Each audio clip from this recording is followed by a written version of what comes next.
বন্ধুরা দেখো, আজকে একটু ঠান্ডা ঠান্ডা ওয়েদার দেখেছে, অমনি ছেলের ইচ্ছা হলো আজকে চিকেন পোলাও খাবে। সবাই পোলাও তো খায়, আমাদের চিকেন বিরিয়ানি খায়, আমাদের আজকে চিকেন পোলাও করছে। এই দেখো কে করছে, আর বললাম না আমাদের ছেলের বউ ও রান্না করছে। আমরা তো আজকে পুরো ছুটি, সারাদিনের জন্য কী বসিয়েছে এটাই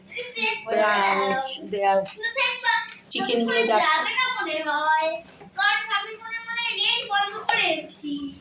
খেতে কিন্তু খুব ভালো হয় পোলাওটা, একদিন খেয়ে দেখবে। কী কী দিয়েছে এর মধ্যে? জিরে দিয়েছে ফোড়নে, তেজপাতা দিয়েছে, আর গোটা গোটা গরম মশলা দিয়েছে। আমি তো জানি না, মাংসের যা মশলা দেওয়া তাই দিয়েছে।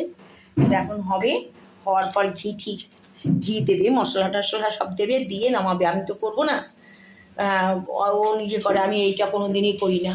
আর আমার এই পোলাওটা ঠিক ভালো হয়ও না, যার জন্য আমি করতে মানে সাহস পাই না পোলাওটা করতে। পোলাও করার ঝামেলা আছে। সব মশলা দিচ্ছে দেখতে পাচ্ছ এক এক করে।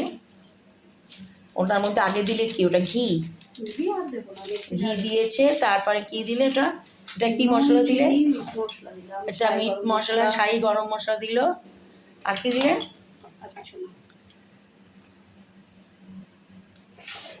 সোনা